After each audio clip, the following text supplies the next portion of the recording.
હવે ભલે તું હવે રવા દે કરવા દે ને મિત્રો હું એટલા માટે ઉદાહરણ આપું છું કે વિકાસ કરવો હશે આ મન બનાવવું પડતું છે અને આપ મારા શબ્દો લખી રાખજો મિત્રો તમે જો વિકાસને માટે ભર્યા તમને રાજકીય જીવનમાં ક્યારે પરાજય જોવાનો વારો નહીં આવે કોઈને નહીં આવે તો લખી રાખજો પણ જો તમે થાગર થીગર કરીને લોકોને ખુશ કરવાના કાર્યક્રમ પડી ગયા આ નારાજ થશે તો આ નથી કરવું પેલો નારાજ થશે તો આ નથી કરવું તો તમે કશું જ નહીં કરી શકે કોઈ વૈદરાજ હોય ને વૈદરાજ એ શાકભાજી ખરીદી જ ના શકે કોઈ વૈદરાજ પત્ની કહ્યું શાકભાજી લઈ આવો તો ખાલી હાથે પાછો આવે કારણ કે શાકભાજી એને ખબર પડે કે રીંગણા ખાઓ આ રોગ થાય બટાટા ખાઓ તો આ થાય અને એના કારણે લીમડા પત્તા ફરી ઘેર પાછો આવે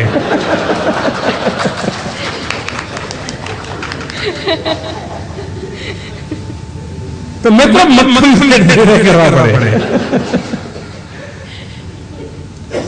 બ્રિટિશરોએ જયારે ગાંધીજી આવ્યા અહીંયા આફ્રિકાથી લોકમાન્ય તિલકજી વગેરેનો યુગ હતો રાનડીજી હતા ગોખલેજી હતા અને પ્રમાણમાં 1857 થી 1910 સુધી 1857 ગયા પછી દેશમાં આઝાદીનું આંદોલન ઉપડતું નહોતું પ્રયત્નો થતા હતા લોકો બલિદાન પણ આપતા હતા પ્રજાને એકત્ર કરવાનો પ્રયાસ થતો હતો પણ ગાંધીજીના આવ્યા પછી આમ જરા સળવળ વધવા માંડી 1910 પછી જરા હલચલ વધવા માંડી બ્રિટિશરો 1857 પછી એમણે ઘણી બધી ચેક એન્ડ બેલેન્સની વ્યવસ્થાઓ ગોઠવી દીધી થોડા નિશ્ચિત પણ હતા અને સજાગ પણ હતા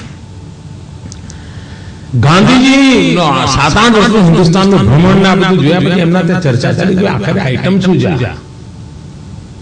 આ વ્યક્તિત્વ કોણ છે ભાઈ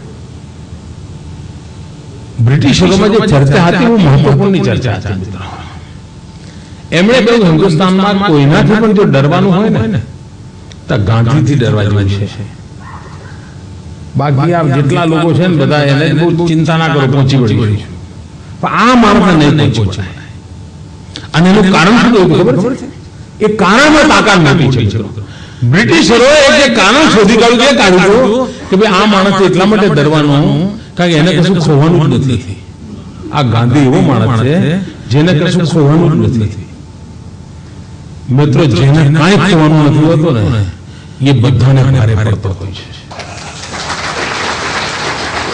તમે પણ મિત્રો કશું પણ ખોવાનું નથી એ રીતે મરજીવા બની જો પ્રજાના હિતમાં કામે લાગશો ને તો મિત્રો પ્રજાની ક્યારેય તમને નારાજગી નહીં મળવી પડે પ્રજા તમારી સાથે રહેશે પણ તમે આવતીકાલનું અમદાવાદ 5 વર્ષ પછીનું અમદાવાદ એને વિઝ્યુલાઇઝ કર્યા વગર થાગર થીગર કામ કર્યા કરો ને મિત્રો તો ક્યારે મિત્રો પરિવર્તન નહીં આવે ક્યારે પરિવર્તન નહીં આવે તમારા તદ્દન ગમતા 4 કામો રહી જાય તો ભલે રહી જાય પરંતુ સંપૂર્ણ ડિઝાઇન નક્કી કરો અને સંપૂર્ણ ડિઝાઇન જુઓ એકદમ બદલાવ આવે છે મિત્રો કોસ્મેટિક ચેન્જના મતલબ માણસ નથી પણ એનો અર્થ એ નહીં કે કોઈના લગ્નમાં જવાનું તો લગન વગર ઉતરી જાઓ હરખા તો વાળ તો હરખા કરવા પડે ના કરવા પડે તો એટલી માત્રામાં શહેરની કરતા રહેવું પડે શહેરની રોનકમાં ઊભી કરવી પડે મિત્રો પણ નક્કર કામ થવા જોઈએ મક્કમતાપૂર્વક થવા જોઈએ નક્કર કામો મક્કમતાપૂર્વક કરીએ તો મિત્રો પ્રજા એને સાથ અને સહકાર આપતી હોય છે હવે ટેકનોલોજી બદલાઈ ગઈ છે પહેલા જે કામો રોડ બનાવવાનો જે ટાઈમ લાગતો હતો બિલ્ડિંગ બનાવવાનો ટાઈમ લાગતો હતો પાઇપલાઇન નાખવાનો ટાઈમ લાગતો હતો હવે ટેકનોલોજી એટલી બધી સાધનો એટલા બધા આવી ગયા છે મિત્રો અમદાવાદ કોર્પોરેશન લેટેસ્ટ ટેકનોલોજી વાળું શહેર બની શકે આ 5 વર્ષમાં એક મિશન હોઈ શકે કે દુનિયામાં જે ઉત્તમમાં ઉત્તમ ટેકનોલોજી છે આ બધી અમે ઇસ્તેમાલ કરીએ છીએ મિત્રો તમને લાંબી વારે પરવડે છે માનો કે વૃક્ષો કાપવાના શું કરવા હોય વૃક્ષો ઉગાડવાના મશીન આવે છે શું કરવા ના લાવે અમદાવાદ શહેર પાસે શું કરવા ના હોય કે વૃક્ષ આખું ઉઠાવીને બીજે જઈને એને પાછું ઉગાડી દે ટેકનોલોજીની બાબતમાં અમદાવાદ શહેર સમગ્ર હમણાં તમે જોયું હશે કે આપણે ડિઝાસ્ટર મેનેજમેન્ટ માટે એક અભિયાન ઉપાડ્યું અને નગરપાલિકાઓને પણ સ્ટ્રેન્થન કરવા માટે ફાયર ફાઇટિંગના મોસ્ટ મોડર્ન સાધનો આપણે દુનિયામાંથી ઇમ્પોર્ટ કર્યા, બધા જ પ્રકારના સાધનો આપ્યા. આ રાજ્યના 150 કરતા વધારે નગરપાલિકાઓ ઉત્તમ સાધનો છે. મહાનગરપાલિકા પાસે આપણને જયારે એના ખર્ચની વાત આવી ત્યારે મને ખબર છે મિટિંગમાં હતો, મેં કહ્યું ભાઈ કોઈ કોમ્પ્રોમાઇઝ નથી કરતો. લોકોને ચલાવતા આવડે ટ્રેનિંગ લેવા માટે જે દેશને લાવે તે મોકલો, પરંતુ તમે ટેકનોલોજી બેસ્ટ ક્વોલિટીની ટેકનોલોજી સાધનો લાવવાની ટેવ પાડો. અને આજે અમદાવાદ ગુજરાત પાસે ડિઝાસ્ટર સંબંધમાં કામ જ્યાં જરૂર પડે એવા ભરપૂર સાધનોનો આપણે આખું નેટવર્ક ઉભું કરી દીધું છે.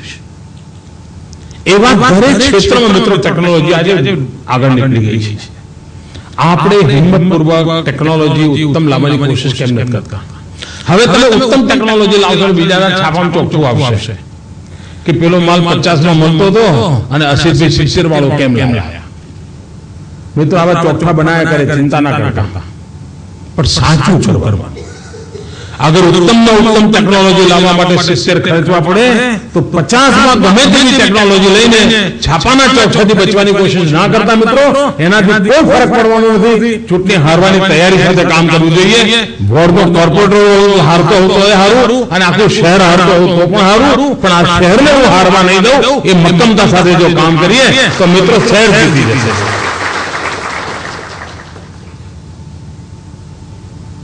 મને વિશ્વાસ છે મિત્રો કે 3 દિવસમાં અનેક અનુભવી લોકો આપણી વચ્ચે આવવાના છે. અનિલજીનો પરિચય તો તમને કરાવશો, તમને જે પત્રિકા આપી છે એમાં પણ એમનો પરિચય છે. ભારત સરકારમાં જે શહેરી વિકાસ માટેનો એક નવો યુગ જે શરૂ થયો એ અનિલજીના જમાનામાં શરૂ થયો છે, જેનો લાભ આજે પણ મળી રહ્યો છે. અને એક વિઝન સાથે એમણે એસ્ટાબ્લિશમેન્ટ કર્યું. આજે પણ દેશમાં અર્બન ડેવલપમેન્ટ માટે એક્સપર્ટ તરીકે 30 દિવસમાં 25 દિવસના ઠેર ઠેર ભાષણો થતા હોય છે.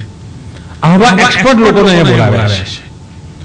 આ એક્સપર્ટ લોકોથી આપણું વિઝન બનતું હોય છે, આપણો એક વિચાર બનતો હોય છે, લાભ થતો હોય છે. બીજું મને લાગે છે કે એકવાર કાર્યક્રમ બનાવવો જોઈએ. 192 લોકો એક સાથે અમદાવાદ શહેરની મહત્વની 20-25 યોજનાઓ શોધી કાઢો. આ સ્થળ પર 192 એક સાથે મુલાકાત કરવા જાય. પિકનિક જેવું થાય, ત્યાં નાસ્તો કરે, બેસે, ટીમ બનશે. એમાંથી ટીમ બનશે. સુરત જોવા જવાનું હોય તો આખી ટીમ સુરત શહેર જોવા જાય 2 દાડા માટે. સુરત જુએ, સુરતના ડેવલપમેન્ટ જુએ, જુનાગઢ જાય, જુનાગઢના ડેવલપમેન્ટ જુએ. મિત્રો જૂની ચીજો નાની નગરપાલિકા પાસે પણ શીખવાનું હોય છે આપણે,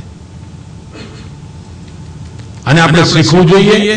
ઘણીવાર મને એમ લાગે આપણે ત્યાં 4 રસ્તા પર પેલા સર્કલ હોય છે, એમાં કોઈ ક્યારેક જોયું થીમ જોઈ છે. એક બોર્ડવાળાને ફુવારો લાગ્યો, આવો તેને એવો ફુવારો મૂક્યો. બીજી જગ્યાએ લાગે બાળક ઉભું કરતો, બાળક. આખા શહેરની કોઈ થીમ કેમ ના હોય?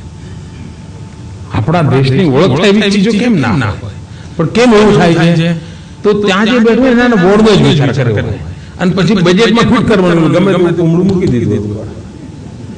મિત્ર આજે છે ને મીડિયો કરવાની મામલામાંથી નીકળી જાવ દોસ્તો. 4 કામ ભલે ઓછા થાય પણ જે કરો તે ઉત્તમ કરો. એક આખું લેવલ બદલાઈ જાય છે. અને હું માનું છું જે વૈચારિક સ્ટેગ્નન્સી છે ને, વિચાર દારિદ્ર્ય છે ને મિત્રો, એ પાળવી જ નહીં. વિચાર દારિદ્ર્ય ન જોઈએ. અમદાવાદ શહેરનું નેતૃત્વ જેને ગુજરાતને આગળ લઈ જવું. આપ જો તમારે ત્યાં સરદાર સાહેબનું પ્રદર્શન મૂકેલું છે જૂના ભવનમાં. તમારામાંથી કેટલા સમય મળે મને મારી વિનંતી તમે જોજો મિત્રો, ખરેખર જોવા જેવું. સરદાર સાહેબ આ શહેરના નગરપાલિકાના પ્રમુખ હતા ને. તમે વિચાર કરો કે મહિલાઓને આરક્ષણ, કેટલાક લોકો કે ફલાણા યોજના લાયા હતા, ઢીકણા યોજના લાયા, એવું બધું દાવા આવે છે. પણ તમે એમાં જોશો તો 1930માં 30 યા 37 સરદાર પટેલ હતા. એ વખતે સરદાર પટેલ અમદાવાદ મ્યુનિસિપલ પાર્ટીમાં ઠરાવ લાયા હતા અમદાવાદની અંદર મહિલા રિઝર્વેશન એ જમાનામાં. અને પછી એ ઠરાવ પાસ કરવા માટે મુંબઈ વિધાનસભામાં ગયો, ત્યાં એ નામંજૂર થયો અને કામ અટકી ગયો. સરદાર સાહેબનું વિઝન એ વખતે કેટલું આપણા કરતા 100 વર્ષ આગળ હતા કે નહીં? એવી અનેક ચીજો સરદાર સાહેબની ચીજો તમે જોશો તો આપણને ખબર પડશે એ સમય આપણા અમદાવાદ માટે આવા વિચાર થયા હતા. આ BRTS ની આજે આપણે વાત કરીએ છીએ ને મિત્રો, 1900 ની આસપાસ અમદાવાદના મહાજનના આગેવાનો ભેગા થઈને ઠરાવ કરીને રાજ્યને પત્ર લખેલો છે અને એ પત્રમાં મેટ્રો ટાઈપ ટ્રાન્સપોર્ટેશન વ્યવસ્થા ઉભી કરવી જોઈએ એવી માંગણી કરી હતી. આજથી લગભગ 150 વર્ષ પહેલા. તમને આશ્ચર્ય થશે મિત્રો, મને આજે એકવાર મેં કોઈ જગ્યાએ ભાષણ કરેલું કે અમદાવાદને મરીન સિટી બનાવવું જોઈએ. મેં જયારે ભાષણ કર્યું ત્યારે મેં કશું વાંચ્યું નહોતું. મારા મનમાં વિચાર આવ્યો, તો અનેક લોકો મારી મજાક ઉડાવી, ચોકઠા બનાવ્યા હતા બધા અને આમ ફિરકી ઉડા લેતા હતા બધા. મિત્રો, મેં હમણાં જયારે કોર્પોરેશન આવ્યો ત્યારે મેં જોયું કે અમદાવાદ મ્યુનિસિપાલિટી ચર્ચા કરીને વિચાર કર્યો હતો કે અમદાવાદને મરીન સિટી બનાવો આજથી 150 વર્ષ પહેલા. અને એમણે શું યોજના મૂકેલી કે ખંભાતના અખાતમાંથી એક ચેનલ બનાવી અને સમુદ્રનું પાણી અહીંયા લઈ આવવું અને અમદાવાદના મિલ ઉદ્યોગ માટે નાની સાઈઝના સ્ટીમરો અહીં સુધી લાવવાના, અહીંથી બીજી માલ દુનિયામાં લઈ જાઓ. મિત્રો, આ વિઝન આજથી 150 વર્ષ પહેલા અમદાવાદના નેતૃત્વ પાસે હતું. આપણે એને મેચિંગ તો કરીએ દોસ્તો, આગળ જેવું તો પછીની વાત છે. મિત્રો, કેટલી બધી લબ્ધ પ્રતિષ્ઠિત એવી એવી ચીજો આપણી પાસે પડી છે, એનો ઉપયોગ કેવી રીતે થાય? અને આપ છે કે ધ્યાન આપો. ઇવન સરદાર સાહેબની વાતો જોશો તો હજુ અમદાવાદને આ કામ મારે બાકી રહી ગયું. સરદાર સાહેબ મૂકીને કહે છે ચાલો હું કરીશ. મિત્રો, આ શહેરમાં એક બીજું કામ આપણા ચૂંટાયેલા મિત્રોએ કરવું જોઈએ મને લાગે છે. શહેરમાં કોઈ એકાદ બે એવી સામાજિક સંસ્થાઓ આગળ આવે જે શહેરના માટે થઈને એક પોઝિટિવ એન્વાયરમેન્ટ ક્રિએટ કરતી હોય. દાખલા વડોદરાની અંદર એક NGO શરૂ થયું છે ગયા 4-5 વર્ષથી, મેરેથોન વગેરે કરે છે, સફાઈના અભિયાનો કરે છે, ટ્રાફિક મેનેજમેન્ટના કામો કરે છે. સુરતમાં એવી રીતે ઉભું થયું છે. મને લાગે કે અમદાવાદને આવું એક ચૂંટાયેલા સિવાયનું એક બળની જરૂરિયાત મને દેખાય છે જેમાં ખૂબ પ્રતિષ્ઠિત લોકો હોય અને એના માટે મહિનામાં ઓછામાં ઓછું એક ઇવનિંગ એવી હોય કે જે ઇવનિંગમાં મેયરશ્રીએ શહેરના ક્યારેક 50 ડોક્ટરોને બોલાવ્યા હોય, આવો કોર્પોરેશનમાં બેસી વાતો કરીએ, ક્યારેક ઉદ્યોગકારોને બોલાવ્યા હોય. 12 મહિનામાં 12 એવા સમાજના મોટા મોટા એકમો 150-200 લોકોને બોલાવીને નિરાંતે શહેરની આવતીકાલ માટેની ચર્ચા, આ એક પરંપરા અમદાવાદે ઉભા કરવા જેવી છે. એમાંથી એક એવું ન્યુક્લિયસ તમને મળશે અને એબો પોલિટિક્સ હશે મિત્રો, એબો પોલિટિક્સ. એમાંથી એવા વિચારો મળશે કે આ શહેરને આગળ લઈ જવામાં તમારું એક નવા હાથ પગ તમને મળી જશે, તમને એક નવી શક્તિ મળશે. આજે તો લગભગ ટ્રાફિકનું કામ આઉટસોર્સિંગ થઈ રહ્યું છે, પબ્લિક પ્રાઇવેટ પાર્ટનરશિપથી ચાલે છે. ટ્રાફિક પોલીસની જરૂર નથી પડતી. સુરતનું આખું ટ્રાફિક આ પ્રકારના સમાજસેવી સંગઠનો દ્વારા ચલાવી રહ્યા છે. વડોદરામાં ઓલરેડી શરૂ થઈ ગયું છે. અમદાવાદ આવા કામો ના ઉપાડી શકે. મિત્રો, જન ભાગીદારી જેટલી વધે એટલી વિકાસની ગતિ વધતી હોય છે. આ જન ભાગીદારી વધારવાની દિશામાં આપ સૌના દ્વારા કે પ્રયાસ થાય એ મારી અપેક્ષા છે. આપ સૌ મિત્રોને આ 3 દિવસનું ચિંતન મનન આ શહેરને એક નવી શક્તિ આપનાર બની રહે અને 192 એક ટીમ હોય. 192 એક ટીમ હોય. આ 192 આવતીકાલના અમદાવાદ માટે જ હોય. આ 192 એકલ દોકલ ટુકડાઓમાં વિચારનાર લોકો ના હોય. 2015માં અમદાવાદ ક્યાં હશે એનો નકશો નક્કી કરીને ચાલનારા લોકો હોય એવી એક સરસ ટીમ બને એવી એક અપેક્ષા સાથે કોર્પોરેશનના મિત્રોને ખૂબ ખૂબ શુભકામનાઓ, અભિનંદન. આપ સૌને પણ ખૂબ ખૂબ શુભકામનાઓ. ધન્યવાદ મિત્રો. માનનીય મુખ્યમંત્રી શ્રી, આપના સ્વપ્નના ગુજરાતને આકાર આપવા, સાકાર કરવા ગુજરાતના જન આબાલ વૃદ્ધ સૌ કોઈ કટિબદ્ધ છે અને આપની દરેક યોજનાઓનો લાભ શહેરના ખૂણે ખૂણે વસતો માનવી ઉઠાવી